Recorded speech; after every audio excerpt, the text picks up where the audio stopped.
nessa noite. Chegou o momento de ouvirmos a Tua palavra. E como a Bíblia diz, a Sua palavra, Senhor, é um refrigério para a nossa alma. Eu não sei a forma que cada um adentrou por essas portas, Senhor, devido às lutas, os problemas, às adversidades do dia a dia, mas a Tua palavra diz e nos assegura que o Senhor não dispensa ninguém vazio, Pai. E a Tua palavra diz, mas que tudo é mediante a graça, ou seja, um favor não merecido, Pai. Então, se o Senhor vai graça nessa noite, Pai, fala com o Teu servo, fala com a Tua serva que se dispôs a estar aqui hoje, Pai. Se prostrou em oração, pedindo, Senhor, uma resposta de Ti. Jesus, aqui está o Teu servo, escolhido por Ti nessa noite, para trazer Tua palavra, o pastor Rogério, Senhor. Usa ele de direção da Pai, de uma forma extraordinária, a qual nunca tem usado para que venha falar com a Tua igreja. Não que a gente quer ouvir, Senhor, mas o que o Senhor quer falar. Porque a Tua palavra diz que o Senhor corrige aqueles o quanto ama. Então, se for uma palavra de correção, de exortação, abre os ouvidos da Tua igreja para que venha ouvir e aceitar a Tua palavra, Jesus. Porque a Bíblia diz que a Tua vontade, ela é boa, ela é perfeita e agradável. Então que nessa noite não venha ser a nossa vontade, não venha ser a vontade do pastor Rogério, mas a vontade do Senhor, que venha prevalecer nesse lugar. Enquanto o Teu servo trabalha, Senhor, diante do Teu altar, ao Teu favor, eu te peço, Jesus, se for chegada a Tua hora, abençoa a vida dele, a Tua família e o Teu ministério, em nome de Jesus. Receba o servo do Senhor com as palmas, igreja.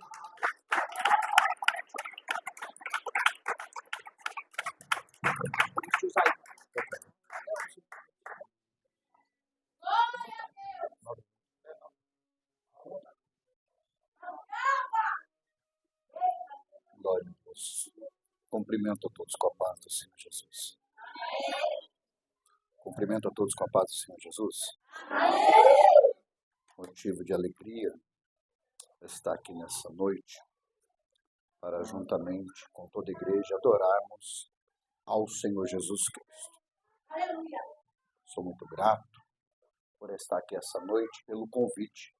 Missionária Pamela, Deus abençoe a tua vida, sua esposa, em nome de Jesus Cristo, com muitas chuvas de bênção.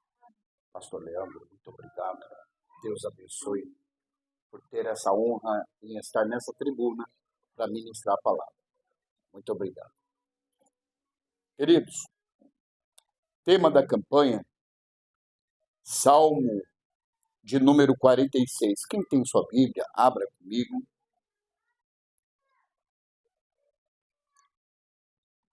Enquanto você procura, externa minha gratidão a Deus, trago a paz do meu pastor presidente, pastor Natalício Tenório, Assembleia de Deus, Missão Sapopemba. Trago a paz da minha digníssima esposa, não pôde estar vindo, teve que ficar em casa, minha mãe não está muito bem, e também estamos passando por um momento de luto.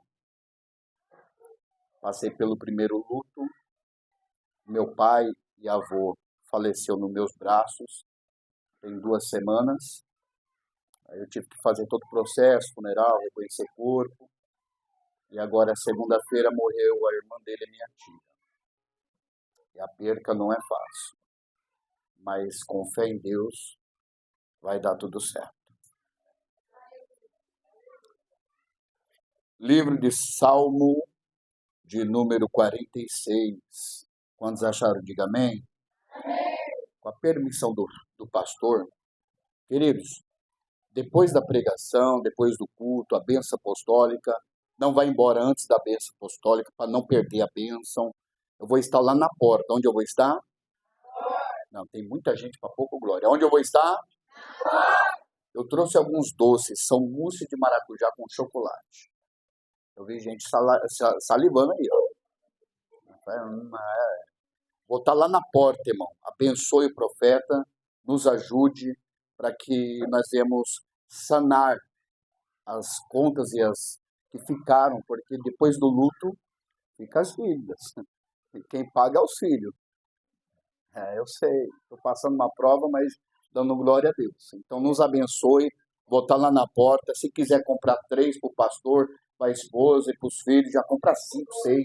Abençoe a igreja, abençoe os irmãos.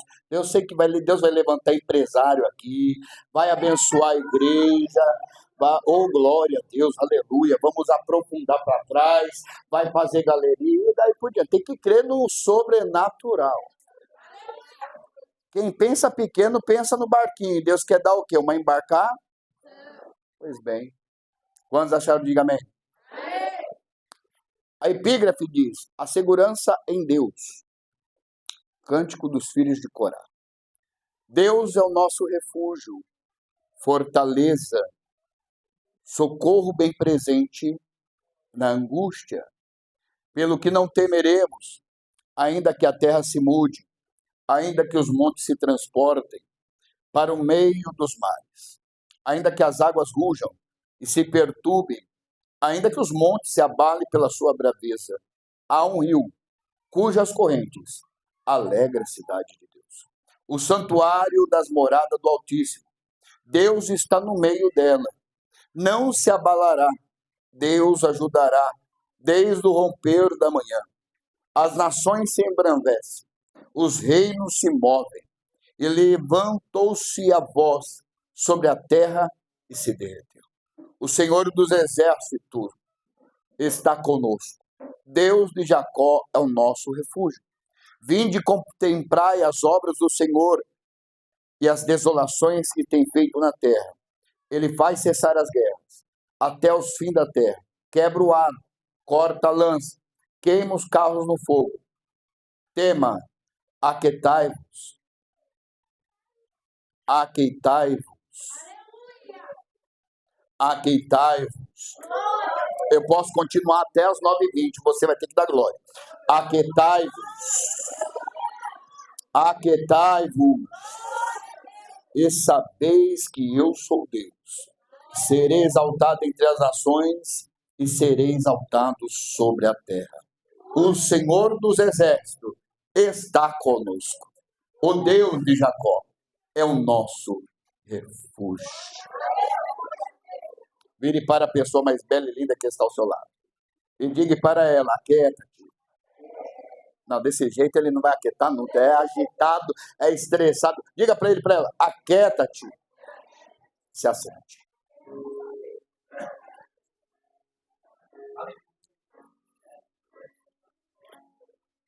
Queridos, acabamos de ler um texto, livro de Salmos, 46. Salmos, ele não é lido com capítulos. Salmos é lido em números. Sendo esse livro o maior livro de toda a Bíblia, entre os 66 livros, 39 no Antigo, 27 no Novo. Mesmo sendo conhecido os Salmos como o livro que nos traz as canções, Salmo também é conhecido como o livro das orações. Nada melhor do que ter um livro onde vamos ter orações e canções. O livro de Salmos foi escrito para que o povo de Israel, o povo judeu, o povo hebreu, viesse salmodiar a Deus.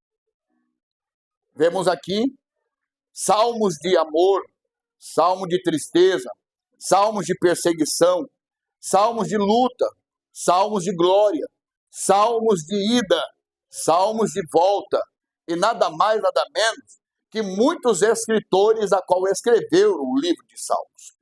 A perícope que nós lemos hoje vem dos filhos de Corá, filhos esses que eram levitas do templo e da casa do Senhor.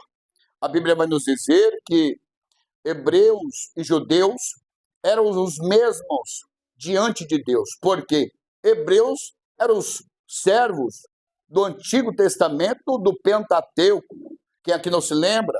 Êxodo capítulo 1, José morre, vem um novo faraó, vem um novo sucessor, toma a direção, impõe um tributo maior que possam suportar, começa a perseguir os hebreus, e sendo que eles, hebreus, estavam junto, hebreu nunca matou hebreu, hebreu amava hebreu, hebreu nunca quis mal de hebreu, hebreu matava sim.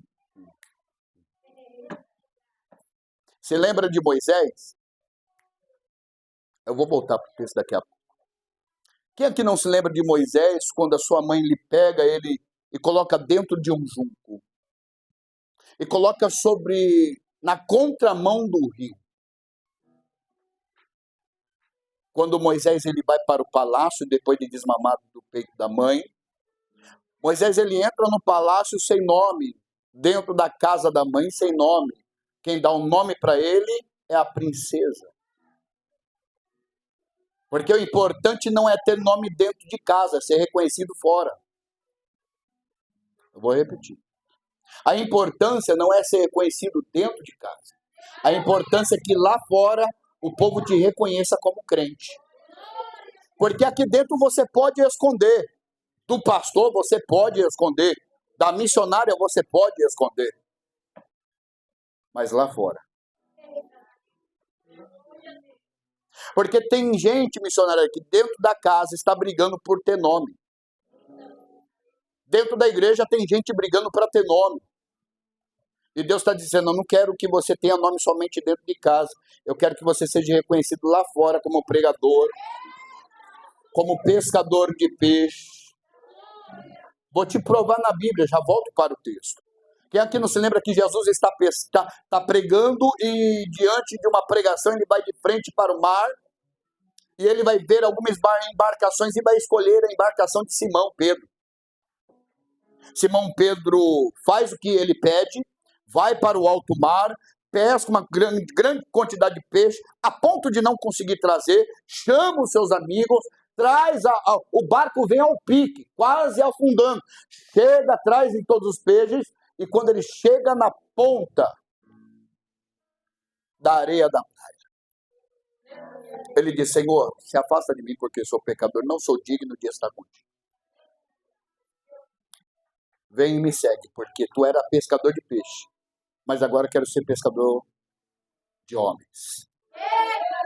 E ele larga tudo e segue Yahvé.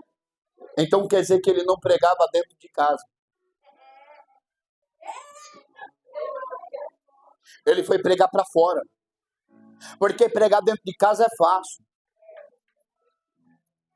Pregar para quem é crente é fácil. Às vezes um pouco difícil, né, meu pastor? Porque todos nós passamos dor de cabeça. Até o menino que foi para o campo, com a autorização da mãe e o pai, pode ir, filho. Sentiu dor de cabeça.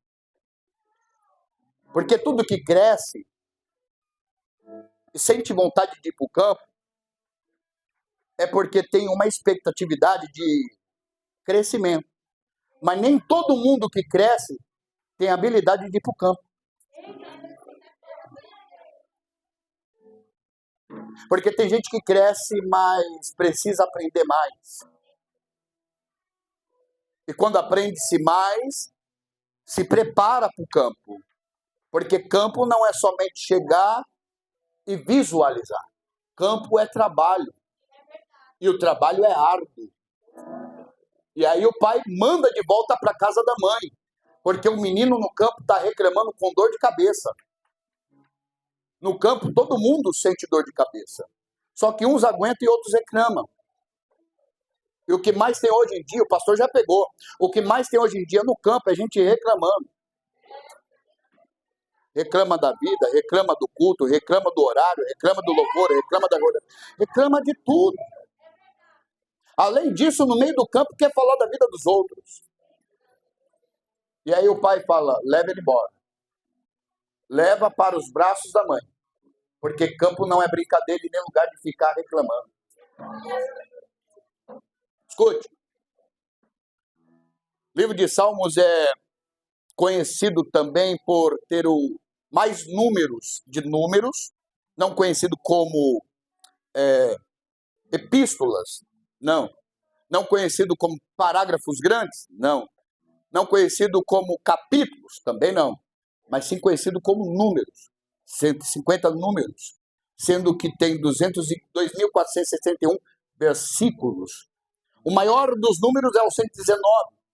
Esse 119 ele é conhecido por ser longo e extenso. O 117 é conhecido por ser o menor número do livro de Salmos. O 119 tem aproximadamente 176 versículos. O 117 tem só 2 versículos ou versos. O livro de Salmos, para nossas vidas no dia de hoje, é uma resposta de Deus para quem necessita e precisa. O livro de Salmos, ele tem autores conhecidos como Davi, Asaf, os filhos de Corá, Terã e outros mais. Autores ao todo são os 7 reconhecidos. Os outros números são autores desconhecidos. Tem também os números dos degraus, ou Salmo dos degraus. Por que Salmo dos degraus, pastor? Porque quem vinha e ia para Jerusalém cantava os salmos ao Senhor. Elevo os meus olhos para os montes, de onde me virá o socorro?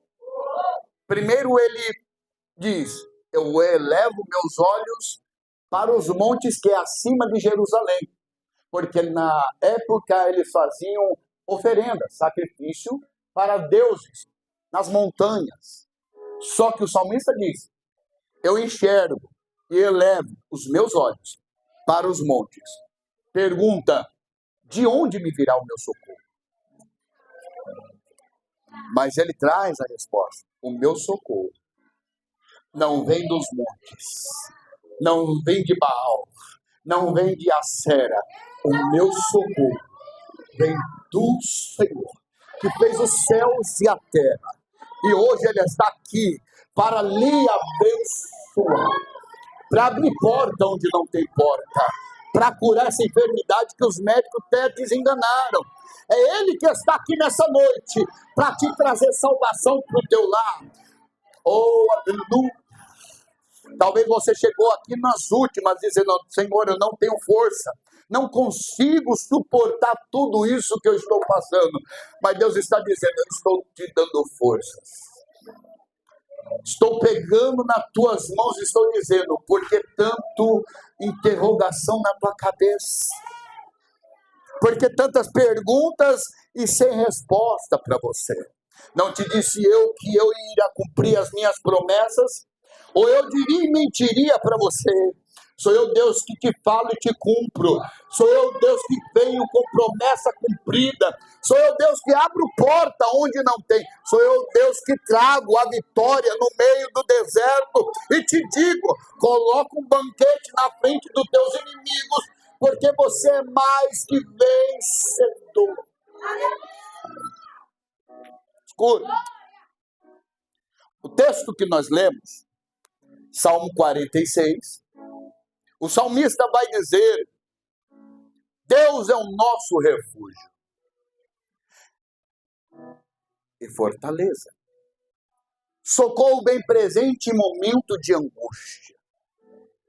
Porque às vezes nós se encontramos em um momento que nós não queremos falar com ninguém, desabafar com ninguém, porque foi muitas pedradas, apunhalaram você, te traíram, amigos que se batiam nas suas costas e falavam, estamos juntos. Pessoas da família que falavam, se precisar é só chamar. Mas no momento da dificuldade, só ficou você e Deus. E Deus disse, eu nunca te abandonei. E nunca vou te abandonar. No momento da luta, eu estava lá. No momento da discussão, também eu estava lá. No momento que todo mundo te abandonou, eu estava lá. No momento que tudo estava bem, eu também estava lá.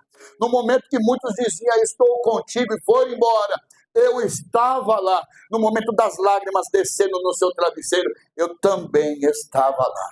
Eu nunca te abandonei e nunca te abandonarei. Somente me sirva, me siga e seja fiel, porque eu vou abrir caminho no meio do mar.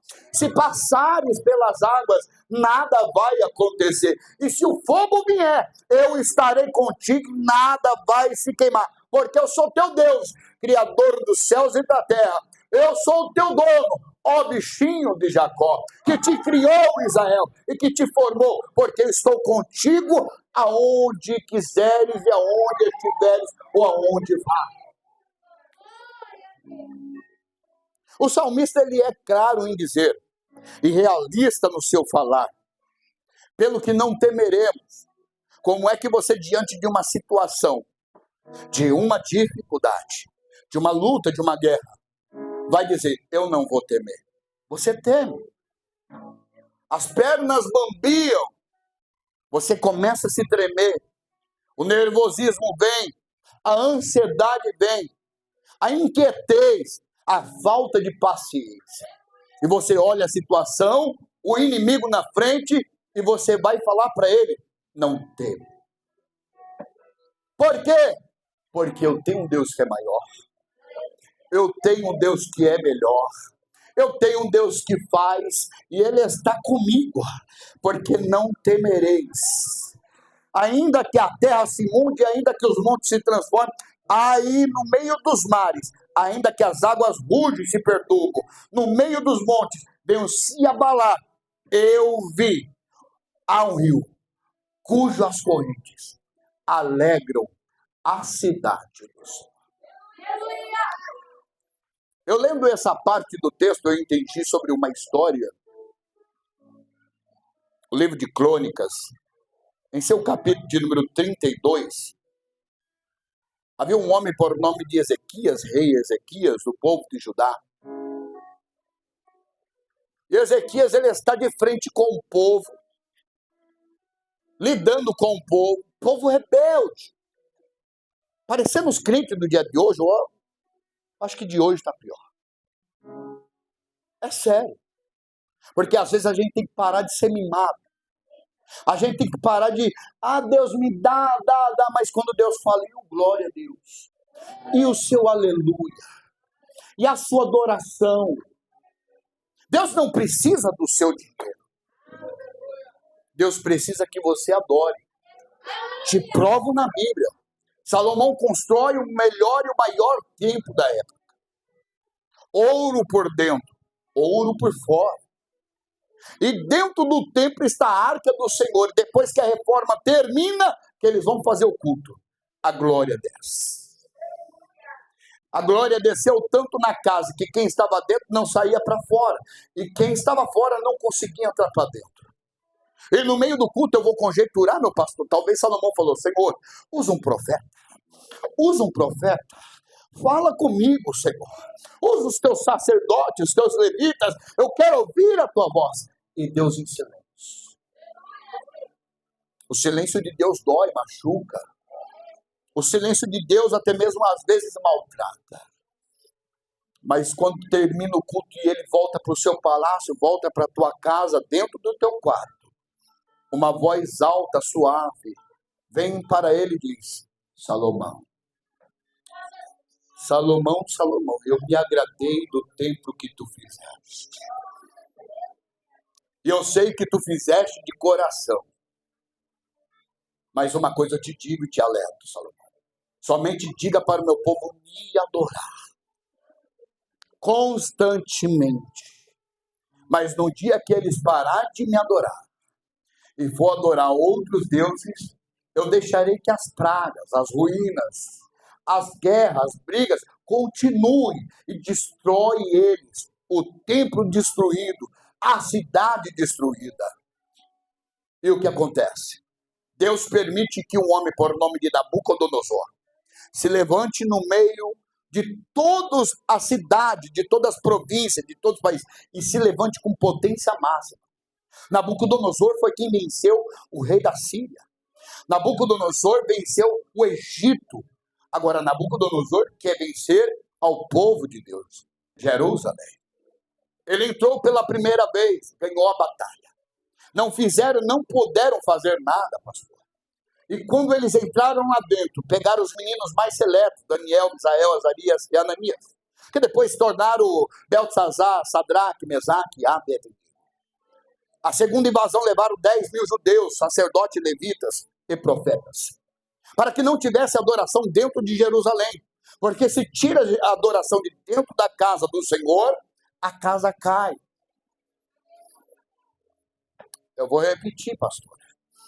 Se tira a adoração de dentro da casa, a casa pode cair. Então levaram 10 mil judeus, sacerdotes, levitas, a adoração acabou. E no meio deles um profeta por nome de Ezequiel. O profeta que foi para o rio. E dentro, no meio desse rio, ele está vendo uma visão de anjos. Uma roda dentro da outra. E dentro dessa visão, ele ouve uma voz dizendo: está vendo, profeta? Está vendo, Ezequiel? E no meio deles existiam 4 faces. E ele está vendo visões e mais visões, é o profeta das visões. Capítulo 3 vai dizer que ele é o profeta de testa de diamante. Por que testa de diamante, pastor? Porque diamante só é cortado com outro diamante. Não tem como eu chegar aqui e querer ser maior do que o pastor, sendo que ele é o pastor daqui. Então eu tenho que sentar e aprender. Ora, basta, Jeová. Porque tem gente que quer ensinar, mas nunca aceitou para aprender. Escute. Ezequiel é conhecido como o profeta que vê as visões de Deus. No meio de um dia, capítulo de número 37. Ele é levado, a mão do Senhor leva ele no meio de um vale de ossos secos. E vem a voz do Senhor dizendo: Ezequiel, poderão esses ossos?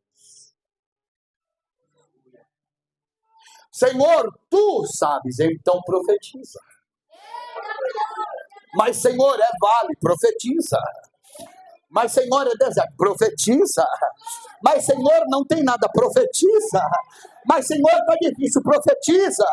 Mas Senhor, eu não aguento, profetiza. Porque enquanto você profetiza, a minha mão vai operando dentro desse lugar. Pode ser vale, pode ser deserto, pode ser o que for.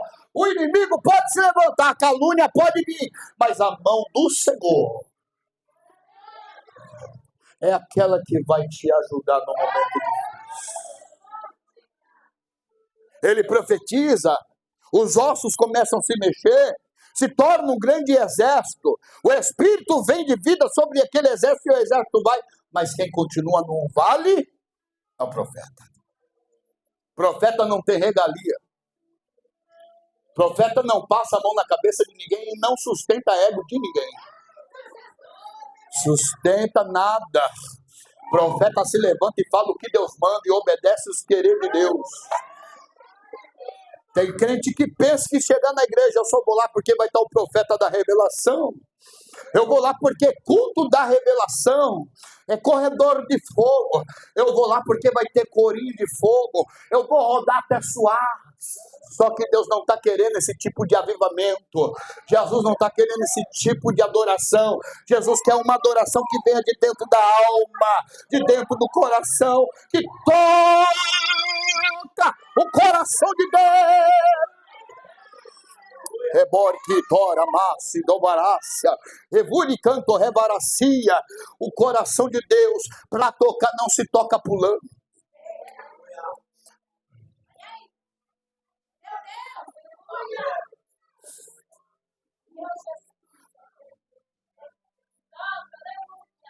Eu estou sentindo a graça de Deus aqui, pastor.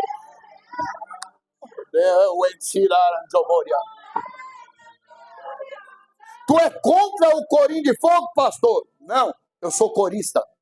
Tu é contra rodar e pular, pastor? Não, sou pentecostal até o tutano. Tu é contra a profecia e revelação, pastor? Não, porque Deus me usa nos dons espirituais. Mas por que tu fala tanto isso? Porque é o que mais se vê nas igrejas. Não se vê mais pregação da palavra. Não se vê mais estudo bíblico.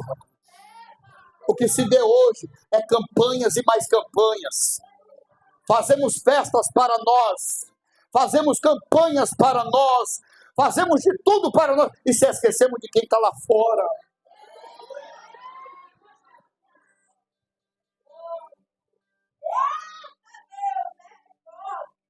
Eu vou dizer mais rasgado.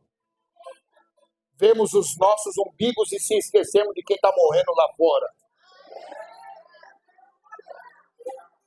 Venha a nós o vosso reino, que é bom nada. Por isso que hoje em dia, pastora, tem muito crente mimado.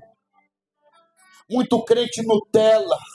A primeira guerra, a primeira briga dentro de casa, a primeira aprovação, quer desistir de tudo, quer parar, quer entregar credencial, quer sair do ministério, aqui para mim não dá, em todos os lugares que você estiver. Vai ter luta, vai ter guerra, vai ter prova. Então continue.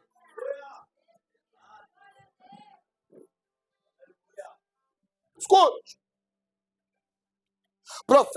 O rei Ezequias, cuidando do povo, eu vou encurtar para dar tempo. Ele tira dos altares. A adoração é para Deus. O louvor é para Deus. Segundo os historiadores, foi um dos maiores ou um dos melhores reis no meio do povo de Deus. O problema é que ele era muito bonzinho. Pegava no pé, mas daqui a pouco estava abrindo as portas. E um dia, chegou uma carta para ele, cercaram os muros da cidade. O arqueduto que trazia água de fora para dentro, para que quando tivesse guerra, ele viesse se sustentar, ter uma água para beber, fazer uma comida, foram entulhados pelos assírios. Senaqueribe mandou uma carta e no meio da carta está escrito afronta ao Deus de Israel. A afronta não foi para o povo de Deus, não. A afronta não foi para o rei, não. A afronta foi direto para Deus. E Ezequias vai fazer o quê? Ezequias, mudo. Ele pega e se ajoelha. Se coloca de joelho. E quando ele se coloca de joelho, ele ora ao Senhor. Ao momento que ele vai orar ao Senhor, ele vai dizer: Senhor, diante de tudo isso que eu estou sofrendo, me dê um sinal que tu és comigo. Esse é o capítulo de número 37 de Isaías, verso de número 15, vai dizer: e orou Ezequiel ao Senhor. Senhor dos exércitos, Deus de Israel, que habita entre os querubins, tu és o mesmo, o Deus de todos os reinos da terra, e que fizeste os céus e a terra. Inclina, ó Senhor, os teus ouvidos e ouve a minha oração.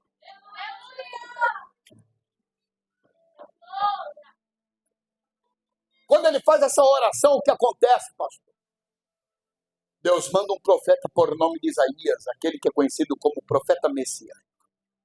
Aquele que diz que o Messias virá. O menino vos nasceu, o filho se nos deu, o principado está sobre os seus ombros, e o seu nome será chamado Maravilhoso, Conselheiro, Deus Forte, Pai da Eternidade, Príncipe da Paz. É aquele que diz que toda luta, toda prova diante de um jugo será despedaçado pelo poder da unção. É aquele que diz que, ó voz que clama no deserto. Quem que é essa? É a voz que está no livro de Mateus, aquele que está no meio do deserto. Quem que é? João Batista. Clamando no meio do deserto, mas ele dizendo: eu vos batizo com água, mas um virá, e é maior do que eu. Eu batizo com água, mas ele batizará com o Espírito Santo e com fogo. Esse Isaías que vai dizer: ainda antes que houvesse dia eu sou, e não há quem possa escapar da minha mão. Operando Deus, quem impedirá? É aquele que diz no livro de Isaías, capítulo 54, vai dizer: eu fiz um assoprador para que faça as ferramentas e para que faça o destruidor. Mas toda ferramenta preparada contra ti não prosperará. É aquele que diz no livro de Isaías, capítulo 61, 62, 63, no dia da sua vergonha, Deus trará dupla honra. Oh, aleluia.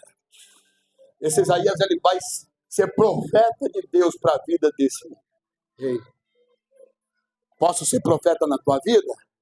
Então vou profetizar o que está na Bíblia. Isaías se chega e fala: não se preocupe,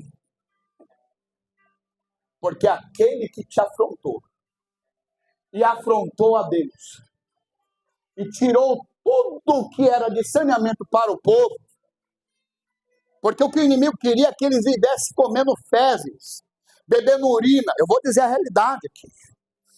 O que o inimigo queria é que eles comessem cabeça de bode, de jumenta, para o resto da vida até morrer a língua. Mas Deus, ele deu uma resposta a ponto, à altura. Se preocupa não, porque está vindo uma resposta aí, está vindo com uma rajada de brás. A espada está flamejando. E você vai ver a tua vitória de manhã. De repente começou a ter um estrondo, um barulho daqui, um barulho de lá. E um anjo desce sobre a terra e mata um anjo, desce sobre a terra. Quantos anjos? Quantos anjos? É um quarteto? É um exército? Foi um anjo, desceu na terra e matou aproximadamente 185 mil homens do exército de Senaqueribe. Olha o que o texto vai dizer, que enquanto esse homem estava diante do exército descansando, Senaqueribe dormia, mas um trabalhava.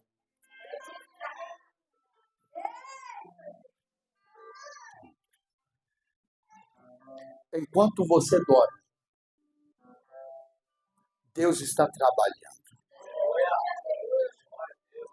Quando o Senaqueribe acorda e seus filhos, que ele olha aquela multidão de homens mortos, ele foge para Nínive. E quando ele chega em Nínive, ele vai para o templo do Deus dele orar. Mas se passaram os anos, e os seus filhos entram dentro do templo, e matam o próprio pai, e fogem da cidade. A morte de Senaqueribe foi por causa disso, por ter afrontado quem era mais poderoso. Porque na época de 700 a.C., era a segunda maior potência. Só que o que aconteceu com o povo de Deus? De manhã cedo, quando eles olharam para fora, veio o recado para o rei, o que está acontecendo? Está todo mundo morto. Todos eles estão caindo. E o que sobrou? Sobrou agora armadura para todo o exército. Sobrou revestimento. Sobrou bens materiais. E tem mais. Agora tem comida para comer. Agora tem dinheiro para pagar as contas. E tem mais. Toda ferramenta preparada contra os servos de Deus não prospera. Ainda que a figueira não floresça e não haja fruto, todavia,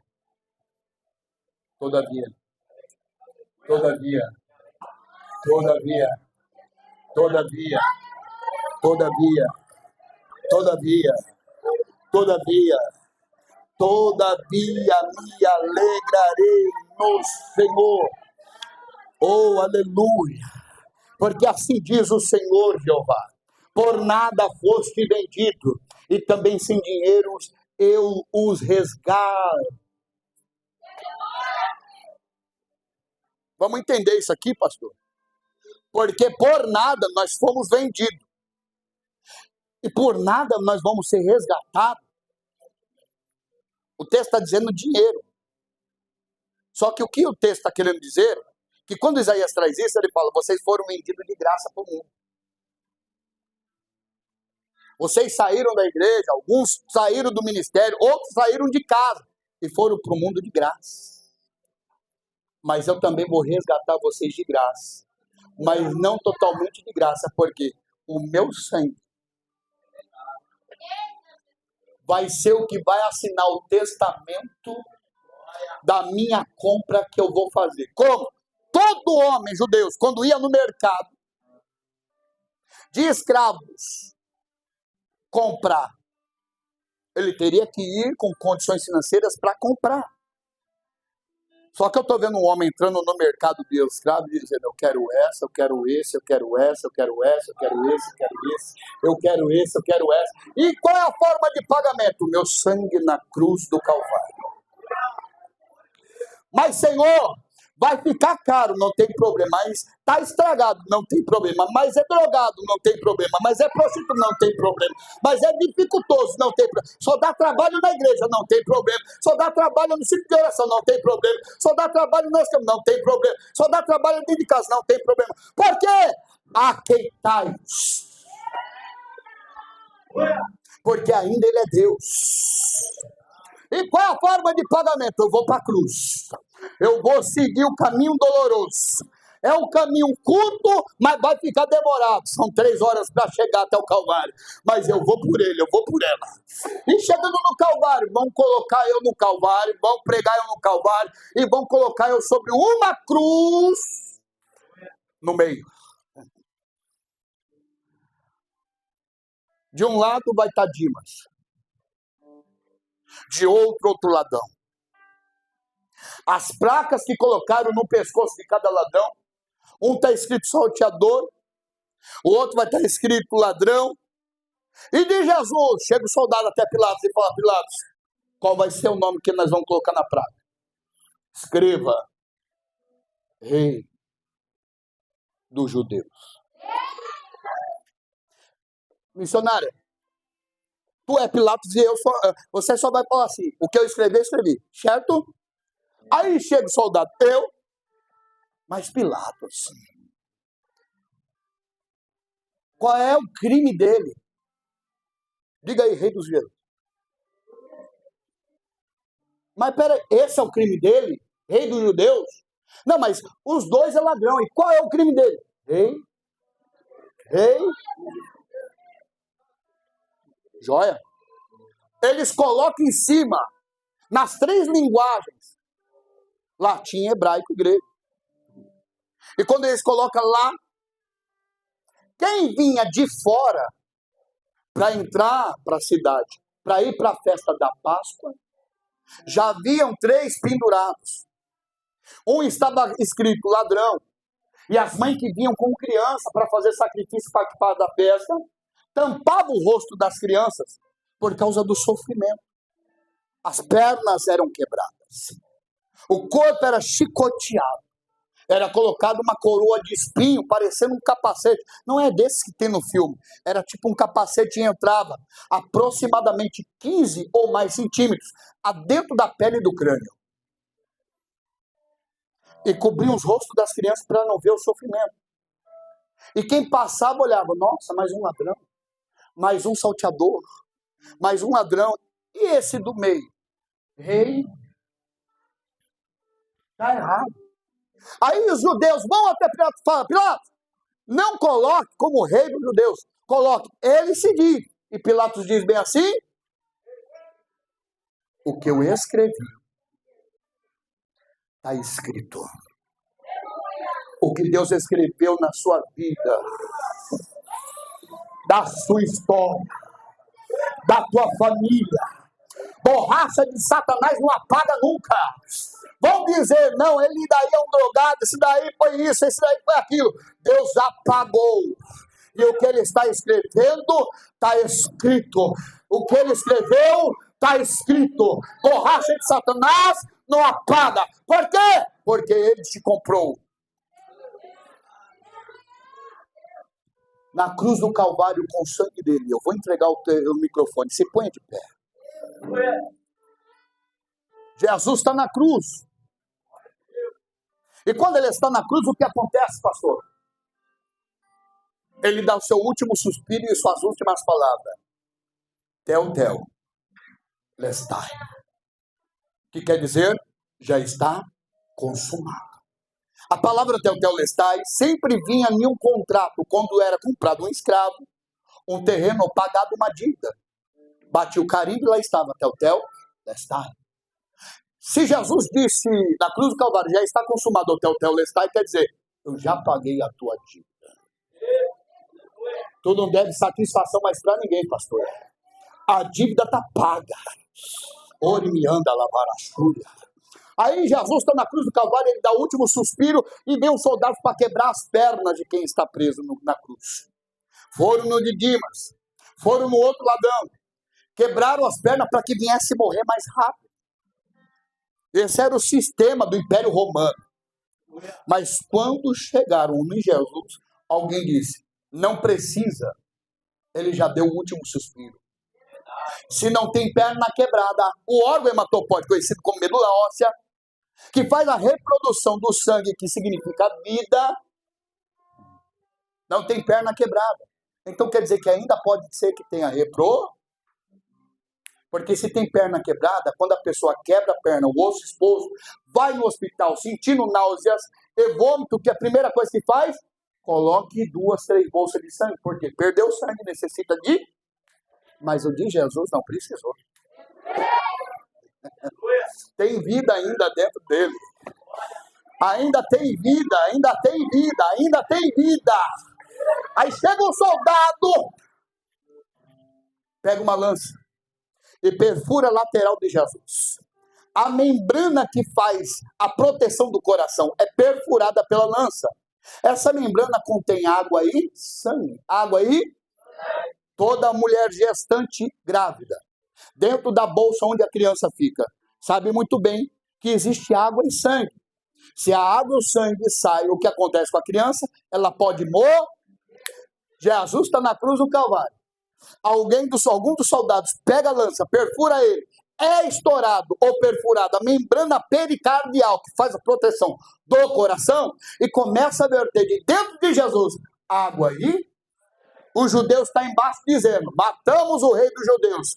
Mas eu estou vendo os céus dizendo, mataram não, está renascendo o novo rei dos reis e Senhor dos senhores, e vai salvar a humanidade.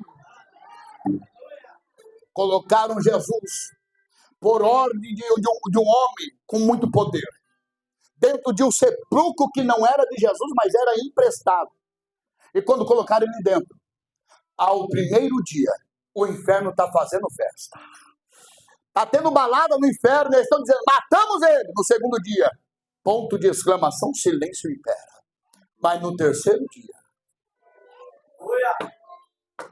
chega um anjo e remove aquela pedra.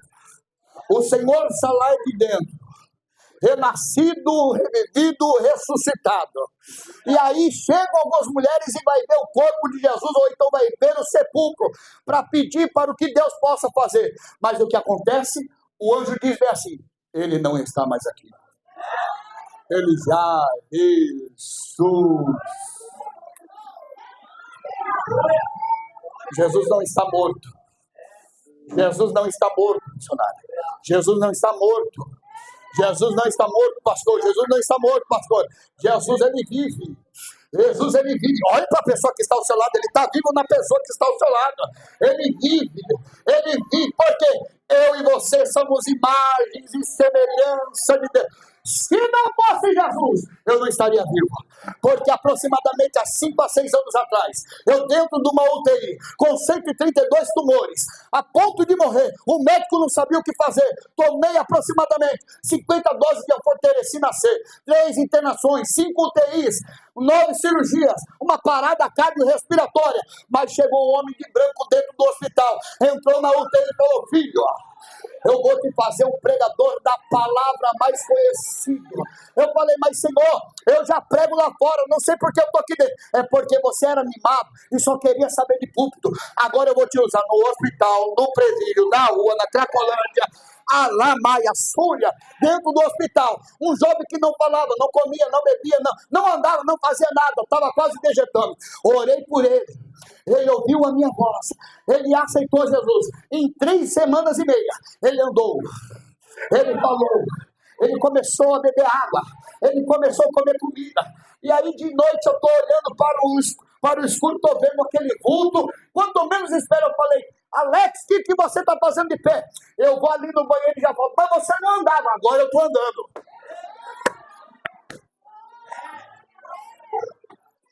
O Senhor, afastado da Assembleia de Deus, eu orei por ele e falei, Senhor, quer aceitar Jesus hoje? Quero. Ninguém veio pregar Jesus para mim, eu estou no hospital, nem os meus familiares. Eu falei, eu não te conheço, mas o meu Deus falou para mim, vim aqui orar por você. Quer reconciliar-se com Jesus? Ele se reconciliou com Jesus. Passando-se 2 semanas, Deus recolheu. É uma alma salva para Cristo Jesus. Vai ter festa no céu. Eu não sei hoje se você já aceitou Jesus. Eu não sei se você está afastada. Eu não sei como que está a tua vida. Mas hoje pode ser o dia de você levantar as mãos e falar, Jesus, eu quero uma mudança na minha vida, eu quero uma mudança de plano na minha vida, eu quero uma nova história escrita pelo Senhor. Basta você levantar as mãos, uma obreira vai ir até você e vai te trazer aqui na frente, para que você venha se sentir abraçado e abraçada. Tem alguém aqui para Jesus nessa noite? Tem alguém que quer aceitar, reconciliar. Eu não sei, eu não conheço ninguém aqui, mas eu sei que Deus está aqui nessa noite. Tem algum jovem, uma jovem. Quem quer aceitar Jesus hoje? Eu vou aí até você. Vai eu, missionária Pâmela, nós vamos aí. Ela vai te abraçar. Se for homem, eu vou abraçar. Levante sua mão.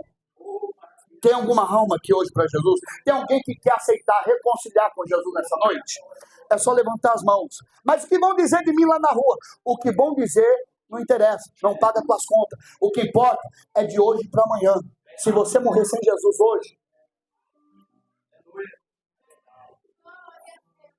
o viver é Cristo e o morrer é lucro.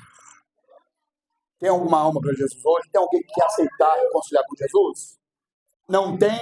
Que Deus nos abençoe. Meu pastor Leandro, muito obrigado. Missionária Pâmela, muito obrigado. Deus abençoe. As palmas é para Jesus.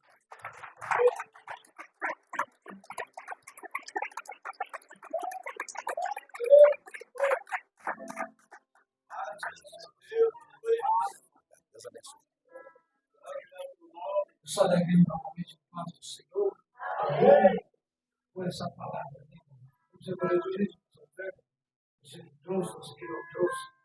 Não fica triste, porque você não oferta. Senhor. Obrigado, Senhor.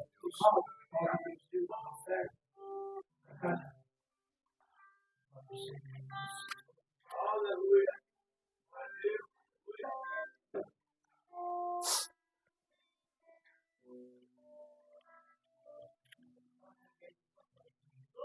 Amém. Foi abençoado.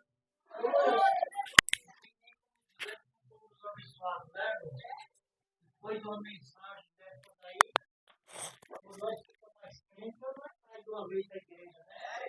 Amém? Eu quero orar pela oferta, amém? Quem vai ofertar?